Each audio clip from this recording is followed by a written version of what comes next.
Okay, we'll go ahead and get started. There will be some people who continue to kind of join over the coming minutes, but just want to say welcome to everyone.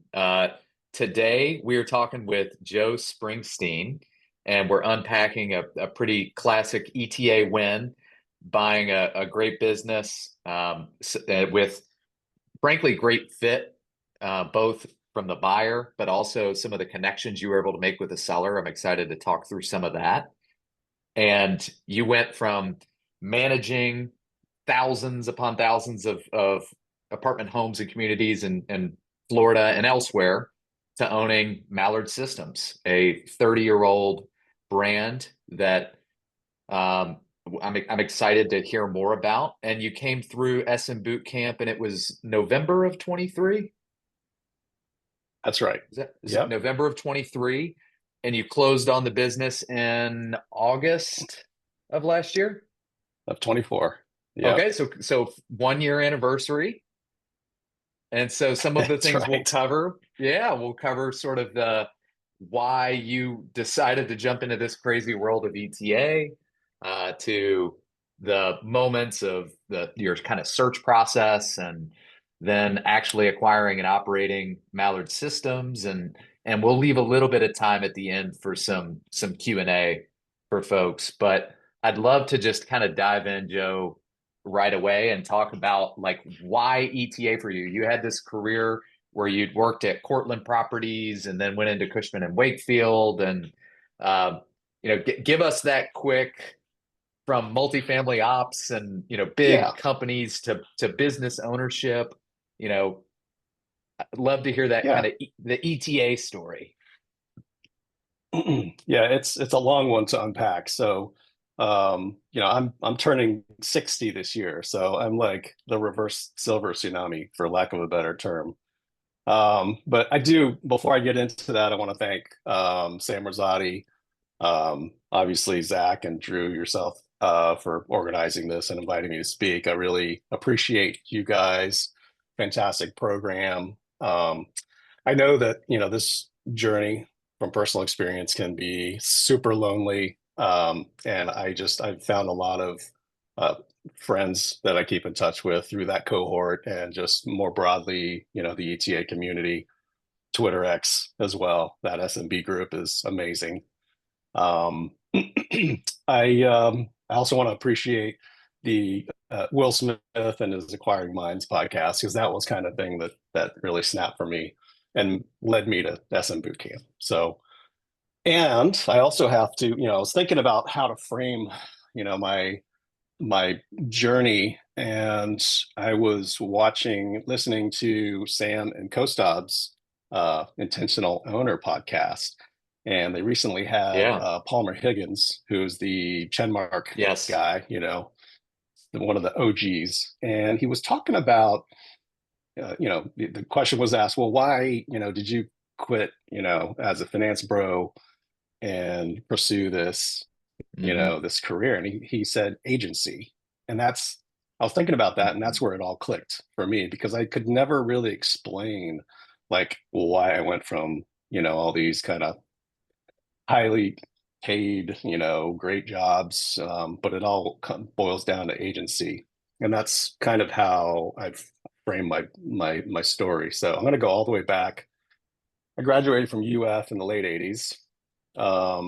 And my first early win, this is a recessionary environment. I went to work for my mom's commercial real estate agency, and I co-brokered a big real estate deal and made a six-figure commission in the late 80s. I mean, it was like over 100K, in those 80s dollars. So 22 years, feeling a whole lot of agency, right? But that was kind of, I thought, oh yeah, I'm going to be a broker. And 2 years later, didn't really close anything else. So, what do you do when you don't know what to do? You either go to B,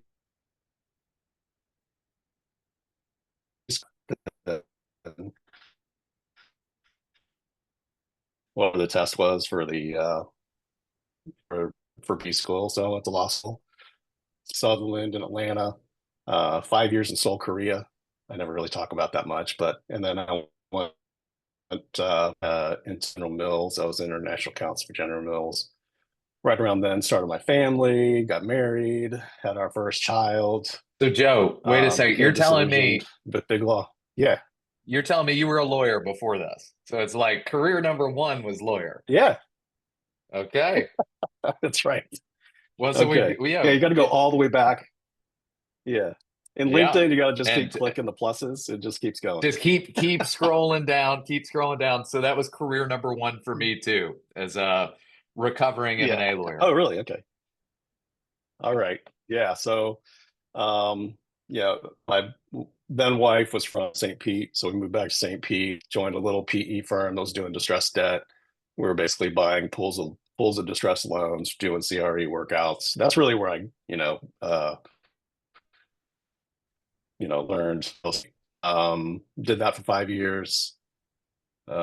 Quit. Agency pops up again. I tried to start my own debt fund. Failed miserably. I was just super cocky, but he didn't know ops. So I started doing some consulting, shifted gears. I was introduced to and really made really good, just connected with a couple of founders.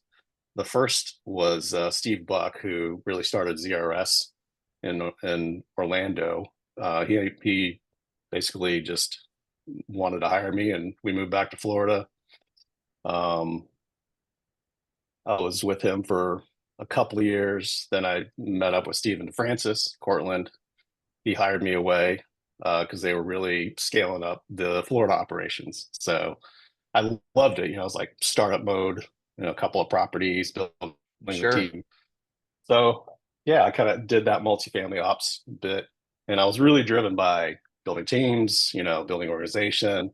But at the end of the day, things stabilize. The boss becomes another boss, and I become kind of disillusioned. Yeah. Um, so on a personal note, um, I, great house, wife, 3 kids, house with a pool, and then my life went off a cliff. My wife said I want a divorce. 20 years and just went down the tube. So life just basically ended for me, and it was devastating. Um, so I was really hollowed out emotionally and financially, and it took some time, but just basically said, "Who am I? What's my genuine self?" Right. I kind of rekindled my faith in God. Just kept really close with my kids, supported them, paid off a bunch of debt, downsized into a small house, and just started saving money. And that's really the foundation that set me up for kind of this big phase. So, you know, personal stuff I usually don't talk about too much, but I figured, what the heck, I'm just gonna let Yeah. it out No, there. but it's such an important part of your story. You had this sort of moment where in your career you had this trajectory that it's like if you're the outside looking in, it's wow, like look at all of the things Joe's doing. And yet Yeah, you've got this moment in your personal life that's just challenges everything and is right. sort of this big reset of like what matters. Yep. Yep. So, I mean, I guess the lesson there is that, the worst thing you can imagine can happen to you. And there is absolutely life on the other side of it. So, for anybody that's kind of going through that, that's, there's light at the end of the tunnel, or, on the other side of it. Um, and And actually, it you don't know this, but, go ahead. well, no, I was like keep going on your train of thought, but where I was going is like Yeah. it's you've got this like moment, right, in your life.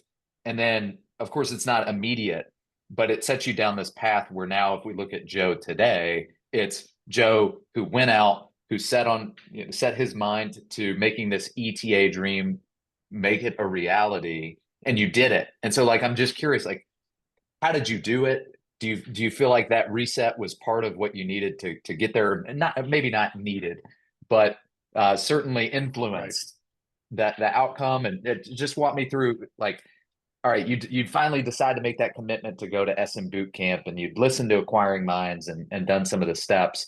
And so, yeah, just talk me through that transition to finally deciding like this is what I'm going to do. Yeah. Well, I'd been saving up some money, and I socked away, you know, maybe nearly $500,000 in a relatively short amount of time. Flipped a couple of houses that went really well.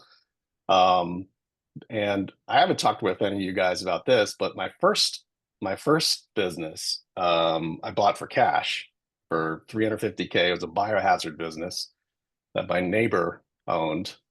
This is like late 2021. So this is kind of like tail end of COVID, Yeah. and there were some kind of large contracts for COVID cleaning locked in with these high-rise, office towers, and mostly Orlando and Tampa. So that thing was, clicking along, but we saw the writing on the wall that this revenue was gonna fall off. But so I basically bought it for asset value for cash. Had about 120K in SDE, 800K in revenue. But and my cocky self still, I was in multifamily for like a decade. So I parlayed this biohazard business, do restoration for multifamily, do like, blood cleanups, people pass away here and there, and Hmm. kind of, move into that. Well, the contracts stopped much more quickly than I thought, and um, so I made a quick decision, and just started, you know, uh, got out of the warehouse lease, worked from the house, sold off trucks, let some people go, unfortunately. And I was chucking a truck for a couple years, just working hard to make my money. So did that for over 2 years. During that time, I was able to put a couple kids through college, rebuild my savings again. Met my now wife, kind of the person that I can really be 100% honest with, and just have a great relationship. Um, and then if I was kind of like shutting that thing down, this is when I said, okay, I'm going to start again. I did it wrong. Yeah. And Yeah. I was looking at self-storage, multifamily, but I didn't have enough cash to kind of go down that route. I was didn't want to be a syndicator, didn't want to chase management fees, and push for 5-year carried interest, on the dream. So I literally I saw Cody Sanchez on YouTube, and she was talking about boring businesses, and I was like, bing, aha moment. I mean, biohazard was a little more of a knee jerk, like, oh, I'm just going to make it work. But this Yeah. was okay. I'm going to do a prop search, join that contrarian community. I was using BizScout to scrape data, doing yellow letter campaigns, running the CRM. So spent about 9 months. Ended up with like 150 meaningful conversations with owners of most plumbing company, landscaper, commercial landscaper, pool company, a guy that has a contract with the city doing concrete repair, um, you know 15 NDAs, great, like, oh, I'm going to sell in 3 to 5 years, but zero LOIs. So I was frustrated, 9 months into this thing, burning some cash just doing it, but still focused. And then that's when I saw Sam on Acquiring Minds. Literally, it Hmm. was like late October 23. Like, this guy's in Tampa. He's already got this group. He's got a framework, and he said something during that podcast, and it was really, uh, us doing prop search. We're reaching out to sellers, but he's like, no, you got to flip the script. You got to, your focus should be on reaching out to brokers, because the brokers have all the deals. And you know, I just didn't even think of that. I was like, oh, that's a great idea. So, Yeah. um, yeah, within a month, I signed up for the cohort, um, and off to the races. So I'm going to take a breath. No, that's super helpful context, and also to kind of hear the switch. So many people talk about proprietary outreach, and you've done it, and you see some of the challenges of it, and there's pros and cons. Yeah, the pro is, yeah, those who are in the market know that broker deals get pretty competitive, right? And so that's, hey, the issue is you're going to have lots of buyers who want to win the deal. But on the other hand, if you go proprietary and you're the only one, it can be a challenge. It's a long cycle to get somebody over that hump to actually sell. One of the things I really want to dive into, because of course, we know the broker who you ultimately ended up buying the business from, and I've heard you tell the story before, so I think it would be super interesting to hear. Like, it was a competitive deal, Mallard Systems, Oh yeah. and yet you won it. And you know, your story is something that I think others can take with them and apply, because you'll get into competitive processes where you're not actually the highest price and you can still win if you're in the ballpark. So walk us through, how'd you Yeah. find the deal? Who's the broker? And how'd you set yourself apart, Joe? Yeah. So during that cohort, um, I was introduced to all the speakers, right? Jackie Hirsch became my broker. Um, Eric Pacifici became my lawyer. Josh Yes. Richmond became my insurance DD guy. Bruce Marks, one of his, my the deals I was looking for were too small for him, but he put one of his guys on. Um, Yeah. I mean, just the people that are in it. Who else? Mike, what's German. it? German. Mike German Yeah, with did my Hollywell. QV. Yeah, I mean, I literally just, I mean, there was great advice, and one of the key things was kind of understanding what your three criteria are, right? Hmm. Um, and my top criteria, I I I was not moving anymore. I moved all over the place. I established my roots here in Winter Park, Orlando area. I just set my first criteria to a 30-minute drive from my house. That was it. I wasn't Hmm. going to look at anything outside of that area. And it can be different for other people. I mean, if you're younger and you're willing Right. to move, you might have experience in whatever, mechanical engineering. So you're going to kind of put that at the top of your list and look for some, industrial plant to buy somewhere and you're willing to move. But that was really the thing that slimmed it down for me. But also, I made my criteria very clear. I was like, okay, I'm looking for, you know, minimum 750 EBITDA. Um, I'm looking for probably a service business that's, doesn't require a license. So that really narrows it down, right? Those three criteria. And made it very clear, set up a website, had a one-page PDF that had my background, picture of myself with my family, my personal history. I think it's really important to just be real and open and honest. And Sam said one thing during the boot camp. I think I had something that had capital in the name. Well, I'm not a capital provider, but everybody wants to make themselves look bigger than they are, and that's I think that's a mistake. I think Yeah. sellers, they respond to someone that they can connect with on a personal level, and that was probably the big difference for me. um, uh, this was actually Mallard Systems was the second deal that Jackie had introduced to me. So I went through the cohort.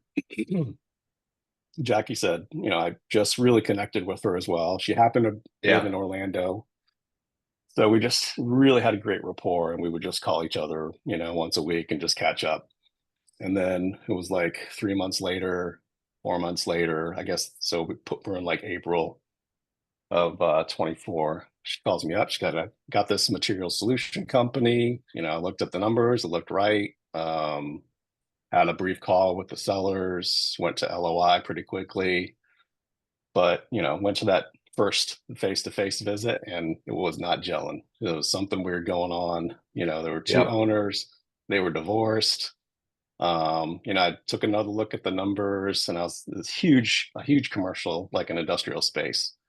So I did a quick review of, industrial rents in the area. It's like, oh, this is like quarter of what the rent should be, which just blew all the numbers. So Hmm. I just walked away. So I was like, okay, I need a little break. So I had an RV, um, decided to take a cross country trip.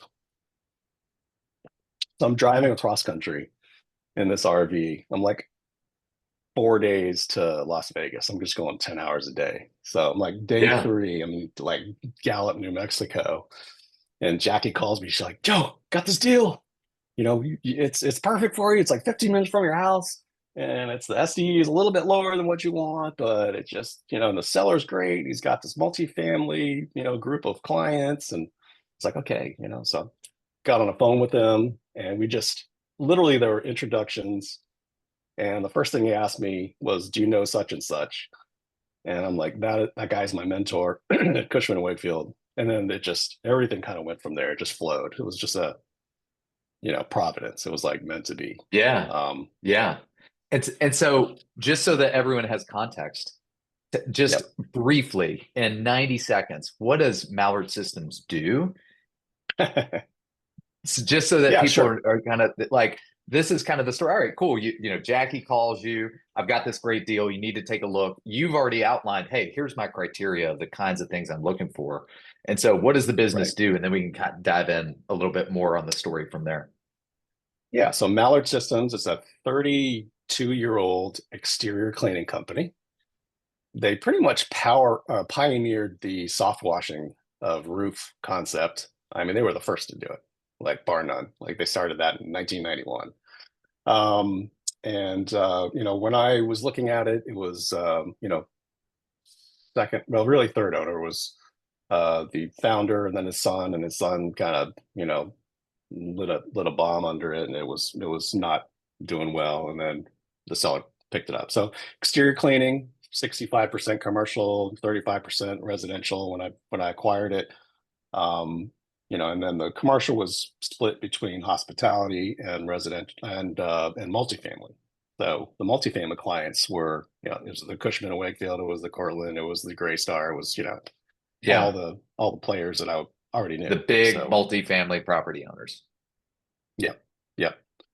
And then the hotel side, there was kind of longstanding kind of there were some uh kind of vacation home communities, and then some large resorts in the largest amusement park in Orlando. So I'm not supposed to say who it You is, could, but yeah, you could yeah, you can guess. figure You it could out. take some, you Yeah, could figure out. it's magical. It's magical. Yeah. Yeah. Yes. And so that's what the business does. And Jackie calls you, says, I've got one. So it's hitting big on one of your biggest criteria, right? Which is I don't have to move. It happens to fit pretty well with your background, right? In terms of your familiarity with those types of clients, like those are going to be your Yeah. customers. That was a world you lived in. And so of course, those two things alone are probably making your ears perk up in terms of what attracted you to the business. But what else attracted you to Mallard Systems? Yeah. It sounds like you had close to your house, you had a familiar with your background and industry, you had great rapport with the seller from that initial call. Yeah. Was it as simple as that, or were there other things Well, that stuck out? I mean, that's that got me to a comfort level with, and the more I got to know the seller, Mhm. his ethics, his honesty, and then the way he ran his company. So, he had for a small company, he had a Salesforce implementation to run a CRM. Um, you know, full time, pretty much everybody, were functionally in place. There's probably one person that needed to be hired that he was kind of picking up on, but he was running the thing on autopilot. He'd be in the office a couple hours a day and check in, and there was some fruit. There was low hanging fruit there. Very clear financials. So he was on QuickBooks. I'd ask him for a report. He'd just send me an Excel, export, and it would be everything kind of lined up. So I got a lot of comfort just from looking at the numbers. And there was some low hanging fruit in terms of I mean, he's doing pretty good a sizable EBITDA, but he was really just basically like breaking even on the residential business. So Mm. in my mind, I was gonna shift emphasis away from that residential business, focus on And building move more commercial. towards the commercial. Yeah, yeah. So a lot of extra expense in there that I could, still repurpose, keep it in the advertising marketing budget, but shift it, into more B2B from B2C. Yeah. No, that makes sense. And so when did you go under LOI? How long did that process take? And then, talk about the competitiveness and what got you over the edge, and that dynamic as folks look and they're going, okay, I found the business, it fits my criteria, I've got this rapport. Right now, we got to get down to brass tacks. I got to get an LOI that gets accepted, and then I've got to march towards closing. If you could walk us through that process, Sure. and to the extent there's anything that you could, that folks could take away and say, oh, okay, that's something I could put in my toolkit, all the better. Yeah. I would just say you got to be fast.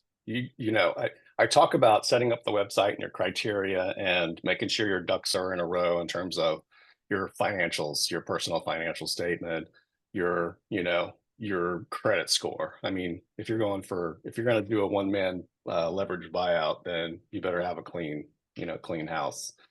Um, so your ability to move quickly, like rapid fire. So Jackie calls me, we submit an LOI.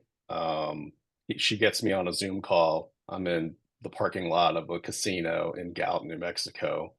And we hit it off. I sent him and I got his cell phone number. So I sent him like a long text of just everything we talked about and that I thought we gelled on.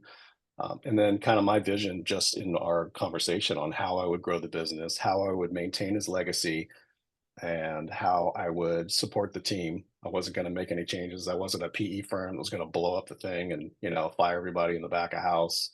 I wanted to kind of be cognizant and sensitive to his legacy. I mean, he spent Yeah. 11 years building this thing.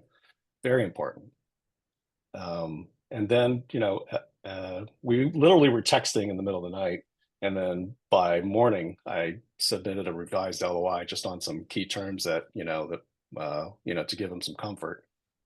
And, he signed it. And I was 25 grand below 5 other full price offers. And Jackie's like, I don't, you shouldn't get too excited. Not sure if this is going to happen. And Yeah. then I got a text the same day, you got the deal. Boom. So from All there, right. So I want to like call out something here, Joe, because yeah, even just the ability to get the owner's text message exchange going early, that sounds like something that if you can get a broker comfortable, and if there's a way for you to quickly get in touch with an owner so that you're exchanging text messages, I know that's something that's been effective for me. I've heard some others who have found that when you can have that direct line of communication, that's an advantage. So that might be a takeaway. And then, as you said, you moved very fast, and so you then sign the LOI. And as you go through the diligence process, was there anything that, yeah, of course, you want to continue moving fast? Um, Maybe yep, walk through the work streams, and were there any hiccups? And there's stories of deals sometimes dying and then coming back to life. There's other times where it's actually more smooth sailing. So how did yours go? yeah. One thing that was interesting was, and it seems like a lot of ETA guys do this. Like they don't sign a final like share purchase or stock or asset purchase agreement until closing day.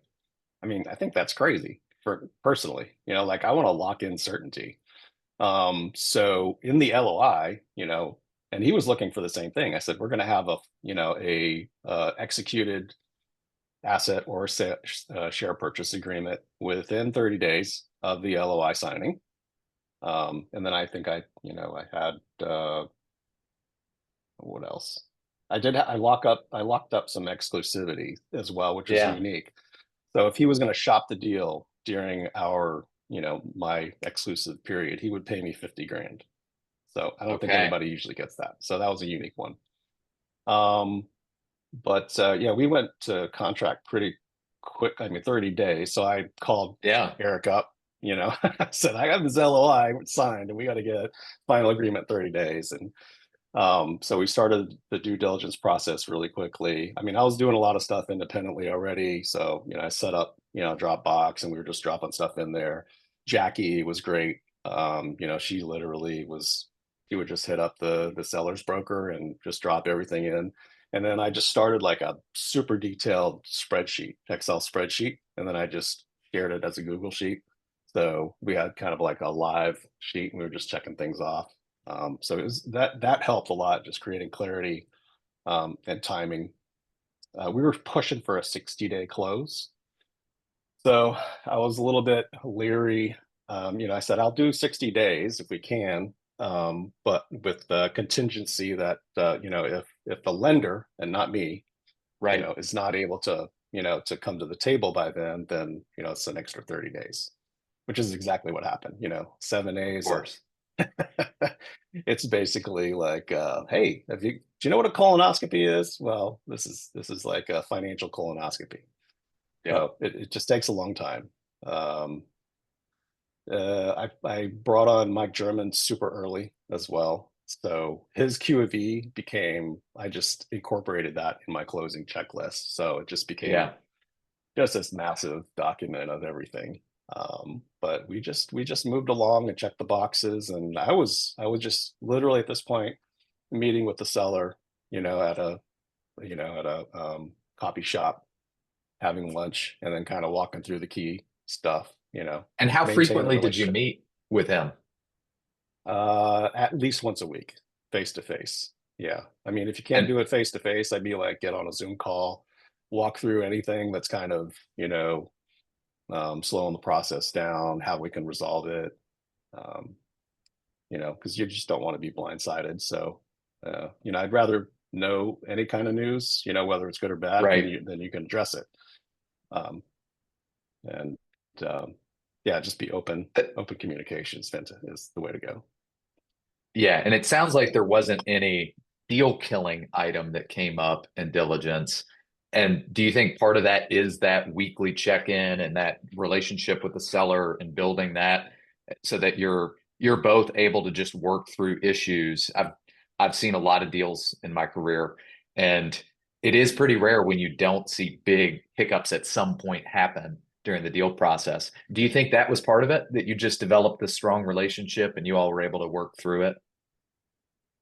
Strong relationship, but then um the ethics and the honesty played Yeah. through. I mean, it was just, everything he said, he did, and everything he said happened. And, I mean, there was nothing crazy on the financials. There's the typical, there's a part payment that runs through the company, or, there's some, you know, Hmm. the whole family's cell phone, plan, stuff like that. But nothing crazy. I mean, I looked at one deal when I was doing prop search. It was like a residential landscaper, and he just owned this market. And then, I was like, what's this SBA loan? There's like 250,000 SBA loan. He goes, oh, yeah, I just got that and built my mother-in-law a house in the back of this acreage. I'm like, what? you know, Wow. so yeah, big wide range of characters when you get into this. Yes. Um, Yeah. Probably another reason to have a broker, just because at least they can, you know, qualify the deal, pre-qualify it, Hmm. that it's marketable and that it's financeable. Those are Yeah. a lot of the stuff you see on Biz Buy Sell is just a bunch of crap. But there's some good stuff in there, I think. I don't know. Yeah. Yeah. Okay. So then you go through, you've got a window to close. You don't quite close in there, but you set up because Yeah. you hired a good deal team and you thought through the deal terms. So you had that contingency in place to extend it. You did. You ultimately get to the closing table. Walk me through that moment where you go from signed, closed, funded, and now you've got the keys to Mallard Systems. That transition, what went well? What was the opening conversation you had with the team?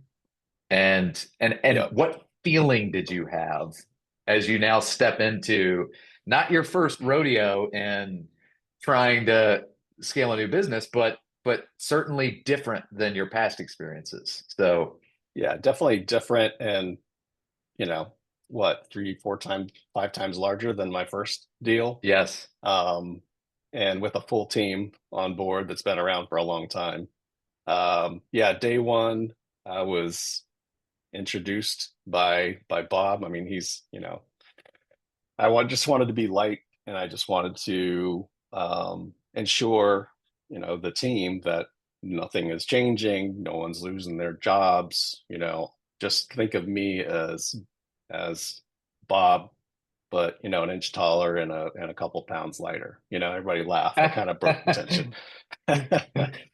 And that was, I was really like, there are a couple of schools, some people say break shit early, and there's another school that says just sit back and, see how everything works and who does what. And, I was of that second camp. So I just did not change a thing for 90 days, the first 90 days, just learning the people, introducing myself to every single person, kind of chatting with them. So that part was positive. But then it was a near crisis on day two. I had an initial meeting with the head of commercial sales, and he came in the second day and said, I quit. And I'm like, Oh boy. oh, yeah. I was like, So you're head okay, of commercial well, sales, which makes up 65% of your revenue, quits on day two. Now what? yeah, all relationship based. I mean, probably half of that was really just, the company clients, but there was a big chunk that could have just gone away. Right. So just kept my cool. I was like, well, I know you need to make a decision that's best for you and your family. And, I don't want to get in the way of that.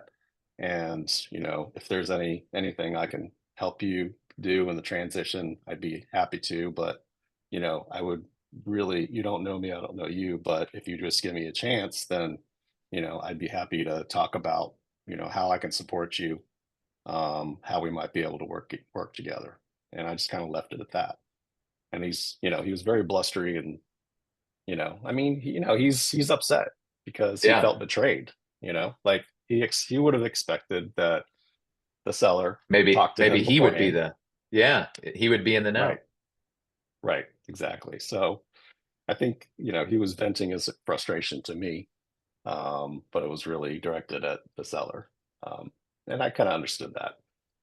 So I just kind of gave it a couple days, and eventually he called me up, and then we just kind of met and broke bread and talked for a long time.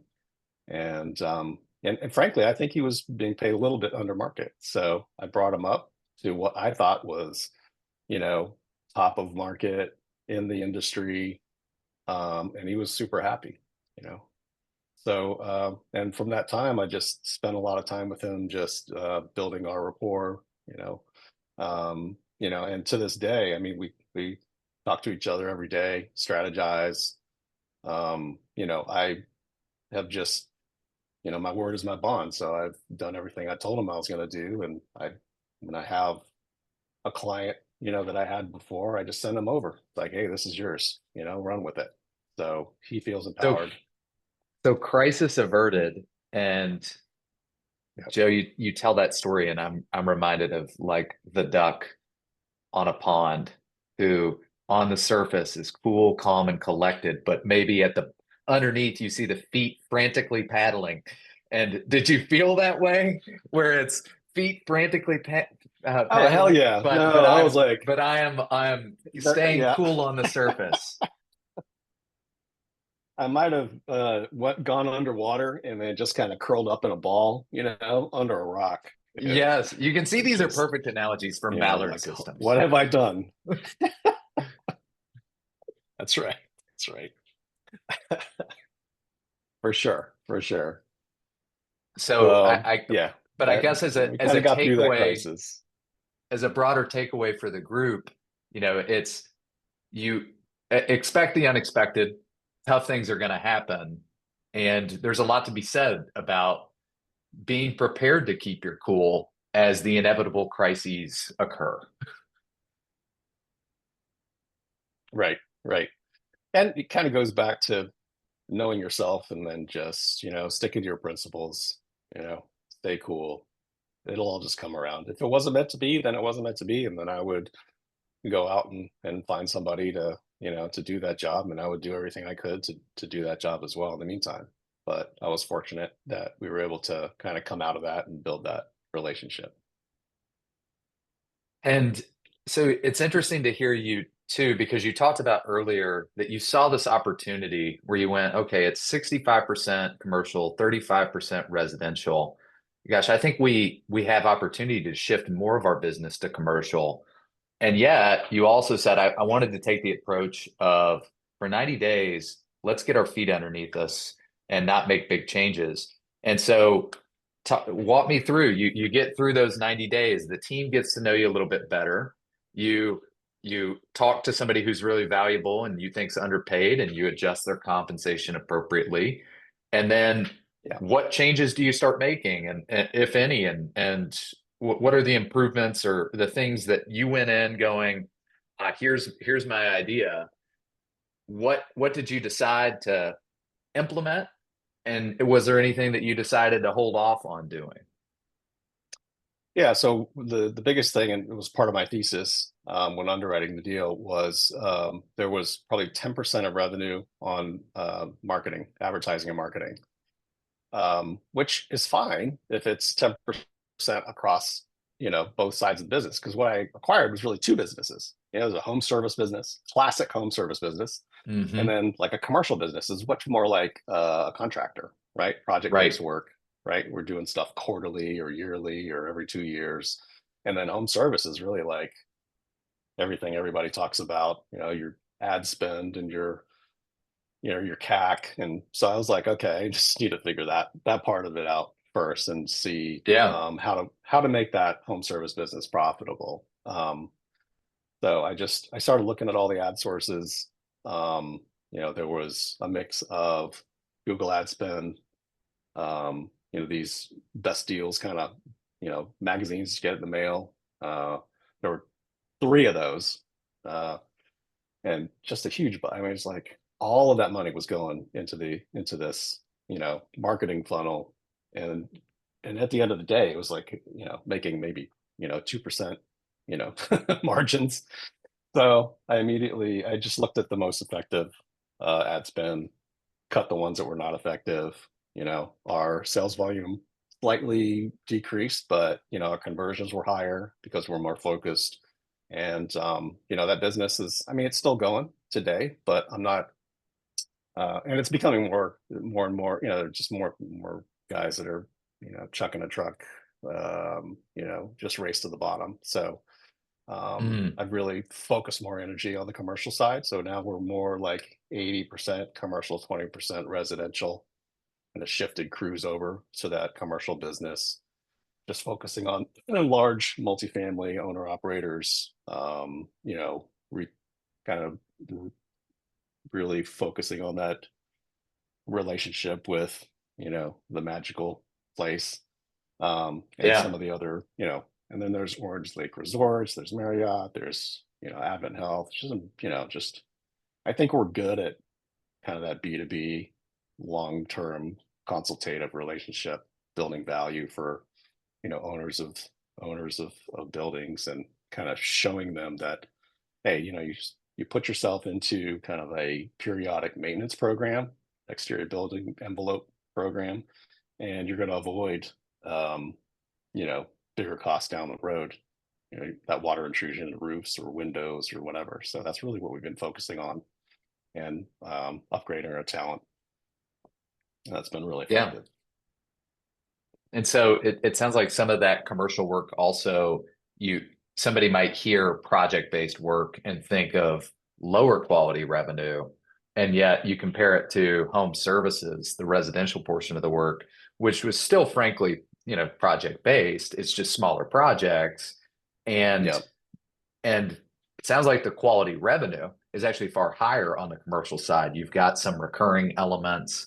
You have these deeper customer relationships, and more that you're able to do in terms of providing true value, where it's not just a simply race to the bottom equation, but there's real differentiators in your business. Yeah, I think that's all fair to say. Yeah. Sounds a lot better than the way I would say it too. So good job. No, it's something you clearly knew going in, is my point, is like, okay, I see Yeah. this change. We ought to start making this change, but it wasn't pull the ripcord and, you know, cause a bunch of disruption. You did it in a way Mhm. where now you're a year in, and it sounds like, you know, you've kept the team happy. Yeah. I would also there's also this consensus that these deals need to be asset purchases. Hmm. Um, there's a lot of argument for that, just kind of forestall unforeseen liabilities, potential lawsuits that are sitting in the background. But I think that you can kind of rep and warranty that, in a purchase agreement. So if it makes sense to acquire the entity, then, you're going to be a lot better off in terms of being kind of financeable. And when I mean, I'm talking about working capital, right? So, Mm, you know, I had working capital as part of my SBA loan, and then I had a working capital peg in the LOI as well, with yeah, a post-closing adjustment, because you have these long kind of commercial contracts, and some of the labor is paid before the revenue comes right. in. So had a very complicated kind of reconciliation 3 months after closing. So we kind of balance things out. But also the point with the share purchase is that I set up a holdco, so I'm technically a holdco with one company. um, Yes. Acquired the Mallard entity, and that entity had been around for like 11 years, right? So I took over the same bank accounts. I'm sure there are haters. They're going to say, don't do that. And there's all kinds of liability, but I took over the bank accounts. And within probably, Q1 of this year, I was able to, I was just immediately underwritten for equipment financing, based on our history. So, I mean, I bought $100,000 lift, and that saves me a lot of money on lift rentals, so that gives us a Yeah. leg up. I financed a couple of used trucks, a couple F-250s and F-350 at rates much better than what I could get on a, SBA Express. So Right. yeah, I don't have to wait 2 years to build credit. It's like boom right there. So And I would so, think hard about that. well, Joey, you bring up such an interesting point, and I think the dynamic of your deal um, sort of also is relevant here in the sense that you knew the seller was trustworthy. That was sort of like early on, that everything that he said checked out. If he said he did it, he did it. If he said he didn't do it, he didn't do it. And so you sort of had this pattern that you got to see from the moment you interacted all the way through diligence on sort of underwriting the honesty and integrity of this owner.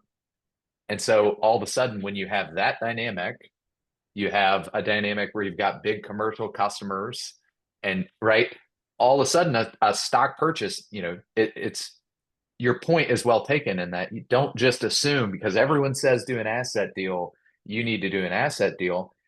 In your deal, if all of a sudden the things that you'd be worried about with a stock purchase, like, ooh, if there's some big hidden liability the seller didn't tell me about, and I got to work through all these issues with these undisclosed liabilities, and you've got commercial contracts or commercial customers where you don't have to create these Yeah. big changes that could put those relationships in jeopardy. All of a sudden, the Yeah. stock deal starts to look attractive, right? Looks pretty good, right? Yeah. So I think I only needed to go after a couple of consents, Yeah, and just kept the same agreements in place. So pretty seamless. So I didn't really experience the craziness that usually accompanies the first 30 days of right. setting up the new bank accounts, is transitioning everything, and then you've got IP, Hmm. and you got all the systems and the QuickBooks and the everything. I just inherited it all, and then you know Right. it made that part very kind of straightforward. But it all goes back to, is the seller a good person? Is he Hmm. honest? And do you have a good share purchase agreement with all the reps and warranties? I mean, we had, I was looking for seller financing. I proposed 10% seller financing, and he just wasn't going for it. But usually you would say, oh, that means that is a red flag, right? Like he doesn't believe in his business enough to hold a note. But we ended up just doing a 10% holdback in an escrow, Hmm. and then it's tied to a whole schedule of reps and warranties. There were a couple of open lawsuits and a couple other things. So you know nothing has come of it, and it releases in a couple of weeks. But it's like 10%, so Yeah, everybody's happy. Yeah. that's great.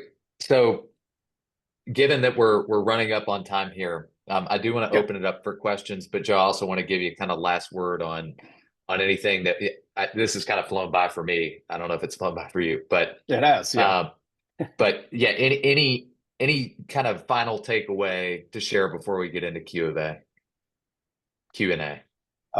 Yeah, I mean, I felt very lucky, but I think also, you know, preparation plus opportunity equals luck. That's something my dad always said.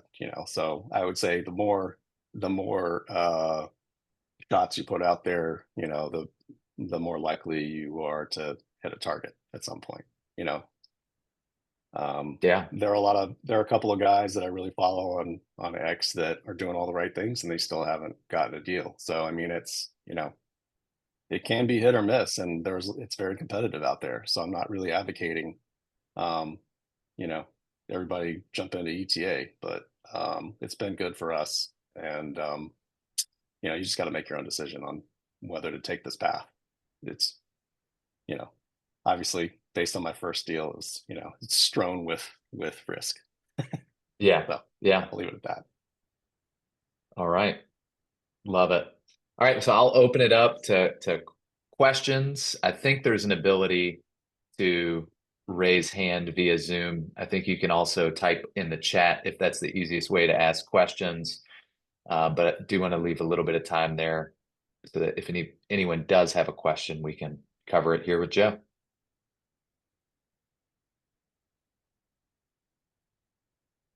All right, so here's one, Joe. Did you encounter any structuring issues with the post-closing working capital true up and the SBA loan? Um, so the person asked, I've been told those are not permissible, so interested in learning more about that. I can tell you that they are permissible. Yep. So I'll start there by answering that question. But yeah, let's talk about the working capital peg and the true up and how that works. Yeah, I mean, just to boil it down, we just took ARs on one side and APs on the other. And then for the ARs, I was able to, I mean, luckily we had a history of production schedules and Google Sheets. So I could just basically say, okay, well, you paid for this and you were paid for that. And, we just basically parsed it out in detail. And then I have a fractional CFO as well. So he worked with the seller's accountant, and they kind of trued everything up on a balance sheet basis as well. So that was actually kind of positive, because there were some contracts that I thought were going to be completed pre-closing, but that I picked up. So it was like an extra 160K in my pocket after all was said and done. So that was good. Hmm. And Joe, one thing we didn't cover, but that is relevant to this next question. Did you end up raising any equity in your deal? And then a more broad question would be, what's the most challenging aspect of raising capital? And that could be, the debt financing too. Is it creating a good network, creating a good reputation before? Um, if you could talk through that. Yeah. I was prepared to raise capital, but this deal was a little bit, it was small enough that I just went 100%. So, Yeah. um, it was a 10% equity, 90% 7A, and then the 10% was on project cost. So Yep. don't make that loan 10% of your, acquisition costs. You need to layer in, the pre-closing expenses. Your lawyer is going to cost you whatever, 25 to 50. Your QOV is going to cost you 15 to 30. You got a SBA guarantee. You can Yep, the roll guarantee all fee. those costs. They got to be approved by the SBA lender, but that's part of your equity. So yeah, so just got to add all that to your purchase price. So purchase price That's of a 1.4. that's such a Yeah, good point, Joe, because I see this a lot at SMB loan support is folks will come to us and they structure and they've got their proposed equity injection and it's not enough because they did it on the purchase price and said 10% of the purchase price, not factoring in, oh, well, and especially on bigger deals, that guarantee fee can get big. yeah, for sure. So Yeah, so that's key. I would say in terms of investors, I didn't pursue investors, but I was prepared to. But I, if you find a good deal that pencils, the investors will come, So I would it's good to maybe try to curate relationships with certain known ETA investors.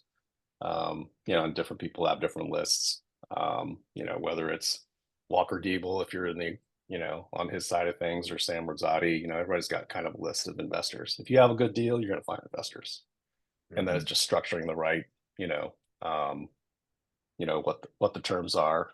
I'm not going to really go into the specifics of Yeah, that, but yeah. absolutely. Great. Here's one through the Q&A. Okay, so given your real estate background and the partnership with Jackie, it sounds like you may have come to the table with stronger negotiating skills. Could you share some advice on how to negotiate effectively with sellers to make sure you get a good deal or a fair deal? A fair deal. I was very transparent with my underwriting. So I did a little bit of, I think I bought the BRG guide just to get, an idea of what multiples are on both EBITDA and SDE or whatever they call it in that guide. But yeah, I kind of, I just, I just showed them my underwriting basically. I said, well, it's kind of a little over 3x on SDN and a little over 4x on EBITDA. And I'm looking at, you had a great year in the most recent year, but my lender is going to look at the average of the last 3 years and kind of average that together. So, um, and I think we were very close on price as well. But I think just being a little transparent with the way that you arrived at your underwriting numbers, and what's market, um, that Yeah. helps a lot.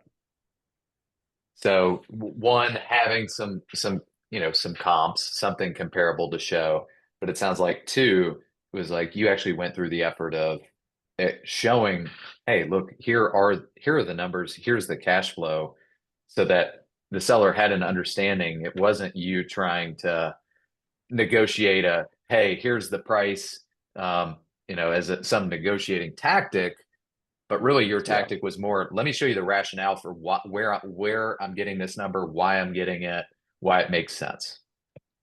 And really, a lot of that work had already been done, to get that deal listed by the seller with the seller's Hmm. broker. That was kind of one filter, and then the other filter was Jackie, you kind of acted as my broker. So it became pretty apparent. I didn't have to spend a lot of time doing that because the price Right. was pretty much the price, and maybe I was, horse trading a little bit, but um, I just stuck to the price and just focused on our relationship, and I think that's what won the deal. If I did it in Great. retrospect, I probably would have just bought my price up. And, I thought it was going to be a difference. So. Yeah. All right. Well, we're out of time. Joe, thank you so much. It was great hearing your story. For those who are interested, the next SM Boot Camp is coming up October 15th through 17th. So if you have Just sign any, up. yeah, there you go. Just sign up. And thanks again, Joe. This was great. Appreciate it. All right. Thanks, everyone.